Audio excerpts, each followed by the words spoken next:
Hello, everyone, and thank you for joining us for our Thomson Reuters Talks Financial Crime. We are continuing along with the FinCEN files leaks. As many of you know, over 2,000 files known as suspicious activity reports, or SARs, were leaked to the press back in September. Now, SARs are really highly confidential reports sent to law enforcement when a bank notices or suspects a client or activity which may indicate some type of financial crime or nefarious activity. In our previous episode, we talked with Nathan Lynch from Thomson Reuters Regulatory Intelligence in the APAC region about the global perspective of the FinCEN files. Well, with me today is Brett Wolf. He is a senior financial crimes correspondent for Thomson Reuters Regulatory Intelligence based here in the United States. Brett, thank you for joining us. It's great to be with you. So, Brett, tell us what you're hearing about the FinCEN leaks here in North America. Sure. I think there's a whole lot of anxiety amongst anti-money laundering compliance officers for a variety of reasons, but primarily because they see the FinCEN files and the leaks that apparently came from a FinCEN employee as a major breach of trust. Suspicious activity reports are highly sensitive documents and are not meant for the eyes of anyone other than regulators and law enforcement and people with a need to know. So the idea that these documents that were filed, assuming that they were going to be kept confidential, are now floating around in the public has created a whole lot of anxiety and is, I think, probably keeping some AML compliance officers up at night. Absolutely. And, leaking documents such as these, I mean, it's a federal crime under the Bank Secrecy Act in the United States. I know federal prosecutors are recommending a prison sentence of 6 months or more for one of the possible leakers. There may be others involved in this. Is this leak putting compliance professionals at personal risk in some way because their names are suddenly out there in the public when they shouldn't have been in the first place?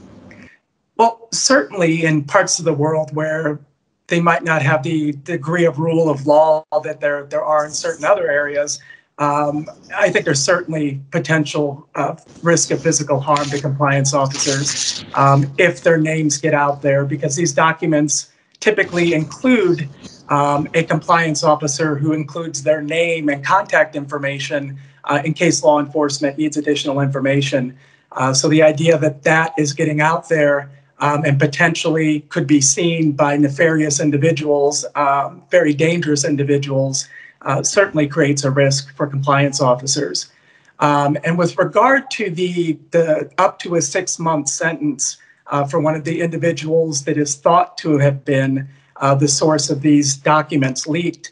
I'm not sure that even a 6-month prison sentence kind of gives closure to compliance officers or reassures them in any meaningful way that this could not happen again. And I think probably more troubling to them has been the complete silence from Treasury's Financial Crimes Enforcement Network regarding these leaks.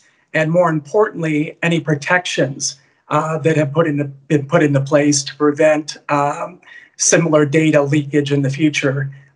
Whether, for instance, they're prohibiting thumb drives, which apparently were used for this leak, or taking other steps, it's just not known. And I think probably it would be wise if compliance officers and the public had a better idea of what kind of response was taking place right now. I mean, Treasury has promised the Department of Justice will investigate and the Office of the Inspector General will investigate. But until we have some kind of report, I don't think many people are going to rest easy, and they may not rest easy after the report comes out or after whatever investigation is underway concludes. Right, and there hasn't been much of a response coming out of FinCEN from what I've seen in the public and what you've said here today. No, there's been a lot of silence, and there have been a number of questions posed to Treasury and FinCEN officials at conference and so forth. And it seems that the plan from their perspective has been to simply not address this publicly. Whether or not that is the correct route to take, I suppose, remains to be seen.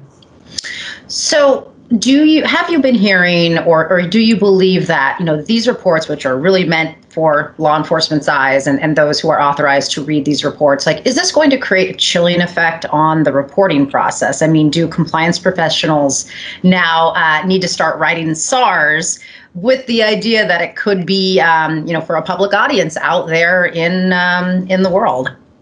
Well, I mean, I would say hopefully not. There may be some of that. I mean, some compliance officers have told me that they do have concerns and that it could potentially have a chilling effect. I think a lot depends on frankly, FinCEN's response. If they can adequately reassure compliance officers that this was truly a one-off rogue employee kind of situation, then perhaps compliance officers will begin to rebuild that trust that they had in the system.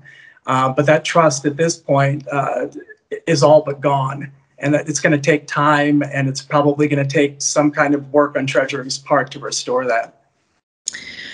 Well, finally, if I'm a compliance officer, what can I do moving forward, just in the ecosystem we're in, as I'm trying to do my job on a day-to-day? Like, what takeaways can I get from this in terms of how to do my job now moving forward?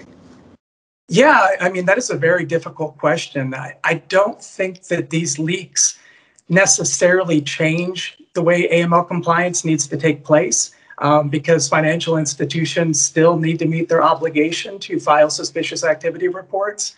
So I think really for compliance officers, there's not a lot they can do other than stay aware, follow the news. They need to understand, for instance, if any of their clients have appeared in any of these news articles, they need to be scrubbing their accounts and their transactions and looking for those individuals, and then ensuring that they've taken proper steps, such as monitoring, proper due diligence to know those customers. But aside from that, they might want to escalate any concerns they have about this, which they might do through trade associations, whether it be the American Bankers Association or Association of Certified Anti-Money Laundering Specialists, a variety of organizations that represent compliance officers that can kind of liaise with Treasury and pass along concerns. I might recommend reaching out to them. Well, Brett, thank you for following this story. I know we will be sticking very close to it. I appreciate your reporting on this, and more to come in the weeks and months ahead. So, Brett Wolf, thank you for joining us, and I'm looking forward to chatting with you again soon. Thank you for having me.